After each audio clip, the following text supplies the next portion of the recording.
जी आप सब Haryana job info पे एक बार फिर से आप सभी का स्वागत है। आई होप आप अपने घर परिवार के साथ ठीक ठाक से होंगे, कुशल मंगल होंगे। तो गाइज इस वीडियो में हम देखने वाले हैं कई प्रकार के अपडेट। सिटी में गड़बड़ी करने वालों की तलाश में कई जगह छापेमारी। तो क्या है अपडेट, क्या मामला निकल कर आया सामने, पूरी अपडेट आपके साथ शेयर की जाएगी। इसके अलावा हम देखने वाले हैं HPSC और HSSC करेगी प्रदेश के नगर निगमों में भर्ती। इसके अलावा CM साहब मनोहर लाल ने बड़ी घोषणा की है कि इस वर्ष 60,000 सरकारी नौकरियां देने का लक्ष्य।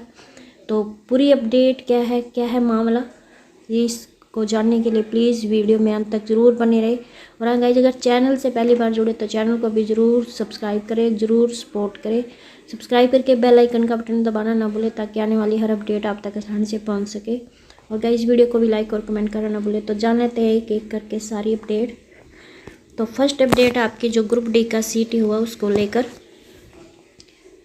सीटी में गड़बड़ी करने वालों की तलाश में कई जगह छापेमारी की जा रही है।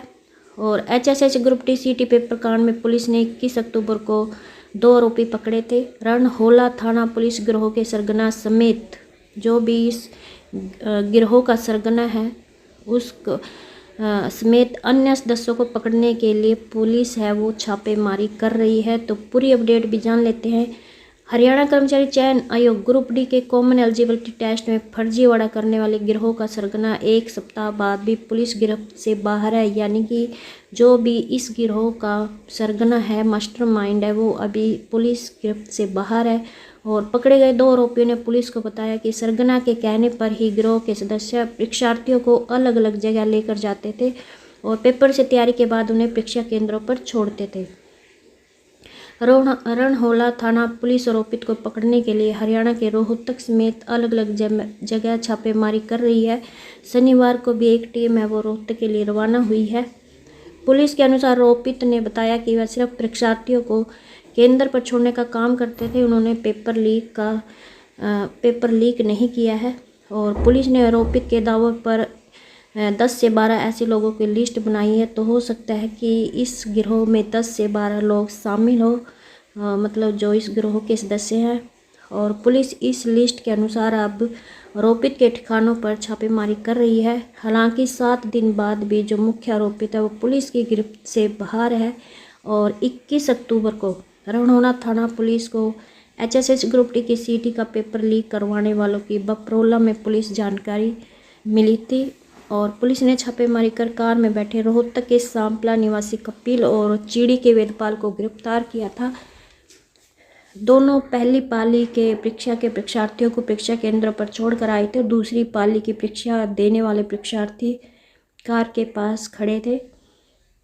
पुलिस अधिकारी ने लीक किए गए पेपर के मिलने और मामले में अन्य गिरफ्तारी पर अब चुप्पी साध रखी है। यानी कि पुलिस अधिकारी अभी भी कुछ बताने को तैयार नहीं है। मतलब क्या कुछ अभी मामला है, मतलब क्या गिरफ्तारी किस लेवल पर ये लीक हुआ है, अभी पुलिस अधिकारी चुप्पी साधे हुए हैं। और सूत्रों के मुताबिक पुलिस पता लगाने की कोशिश कर रही है कि आरोपित है वो कितनी प्रतियोगी परीक्षाओं के पेपर लीक करवा चुके हैं।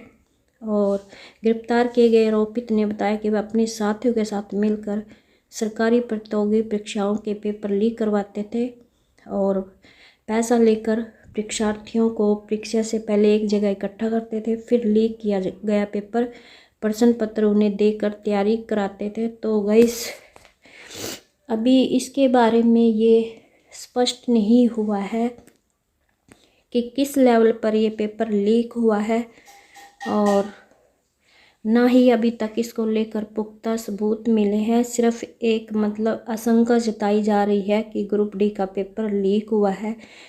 हो सकता है कि ये छोटे लेवल पर लीक हुआ हो, एक आध सेंटर पर लीक हुआ है। तो अगर ये छोटे लेवल पर ये लीक हुआ है तो आपको घबराने की कोई ज़रूरत नहीं है, पेपर कैंसिल नहीं होगा। बाकी इसकी जांच चल रही है, जैसे भी इसको लेकर अपडेट आएगी आपको शेयर की जाएगी।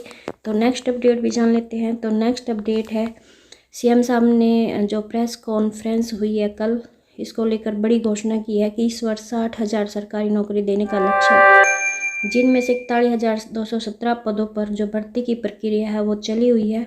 इसके अलावा मुख्यमंत्री अंत्योदय परिवार उत्थान योजना के तहत 50,000 लोगों को स्वरोजगार के लिए भी सहायता मिली है। और सीएम बोले अभी तक 9 साल में कुल 1,10,000 से अधिक भर्तियां हुई है और विगत 9 वर्षों में निजी क्षेत्र में भी 47,40,000 से अधिक युवाओं को मिला रोजगार। और ये चर्चा सीएम साहब ने कल चंडीगढ़ में मतलब ऑडियो कॉन्फ्रेंसिंग के माध्यम से दी है, जिसमें उन्होंने बताया कि प्रदेश के 1 लाख रुपए से कम वार्षिक पारिवारिक आय वाले स्नातक युवाओं से मतलब ये संवाद कर रहे थे, तब उन्होंने ये विशेष चर्चा की है। नेक्स्ट अपडेट भी जान लेते हैं कि अब एचपीएससी और एचएसएससी करेगी प्रदेश के नगर निगमों में भर्तियां। और हरियाणा सरकार ने भर्ती करने वाली चयन समितियों का किया भंग। तो पूरी अपडेट क्या कि हरियाणा सरकार ने नगर निगमों के विभिन्न पदों में नियुक्तियों का अधिकार अब हरियाणा लोक सेवा आयोग और हरियाणा कर्मचारी चयन आयोग को दिया है। पहले ये भर्तियां चयन समितियां करती थी, जिसमें राज्य अधिकारी सदस्य होते थे और सरकार ने अब इन्हें भंग कर दिया है। इसकी जगह अब एचपीएससी और एचएसएससी को दे दिया है। इस संबंध में शहरी स्थानीय निकाय सचिव विकास गुप्ता ने अधिसूचना जारी कर दी है।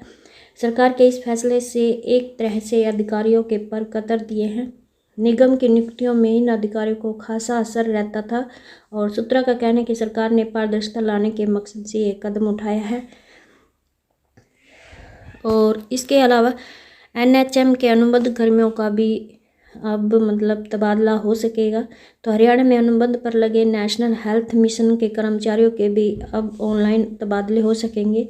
हरियाणा सरकार ने जिले के अंदर और बाहर तैनाती के इच्छुक कर्मचारियों के लिए ऑनलाइन तबादला पॉलिसी के फाइनल ड्राफ्ट को मंजूरी दे दी है और यह तबादला नीति प्राधिकरण के अनुमोदन के अनुसार तैयार की गई है और इसका अंतिम मसौदा सरकार ने कर्मचारियों के साथ भी साझा किया है। फाइनल ड्राफ्ट में अभी कुछ शर्तें रखी गई है। पॉलिसी के तहत एनएचएम के तहत अनुबंध के तहत रखे गए सभी कर्मचारियों पर लागू होगी और नीति के तहत जिले के अंदर और जिले के बाहर तैनात कर्मी तबादले के लिए ऑनलाइन अप्लाई कर सकेंगे और ये तबादले साल में एक बार होंगे। ट्रांसफ़र पॉलिसी का लाभ हरियाणा कौशल रोजगार निगम और एजेंसी के जरिए रखे गए कर्मचारियों पर लागू नहीं होगी। यानी कि ये पॉलिसी ट्रांसफ़र पॉलिसी का जो लाभ है ये जो हरियाणा कौशल रोजगार निगम और एजेंसी के जरिए रखे गए कर्मचारियों पर मतलब नहीं लागू होगी। जिले के बाद ट्रांसफ़र का लाभ उसी कर्मचारी को मिलेगा जिसने वर्तमान जिले में कम से कम 2.5 साल तक अपनी सेवाएं दे रखी है, क्योंकि HKRN में तो साल 6 या फिर 3 महीने के लिए ही भर्तियाँ होती हैं, तो ये उन कर्मियों पर लागू नहीं होगी ये पॉलिसी। और इसके साथ ही कर्मचारियों को आवेदन के समय एक से ज़्यादा विकल्प को भरना होगा ताकि पहले ही दौर में उसका तबादला किया जा सके। तो आज की अपडेट यही थी। आई होप आपको ये अपडेट अच्छा लगी। प्लीज़ चैनल को सब्सक्राइब और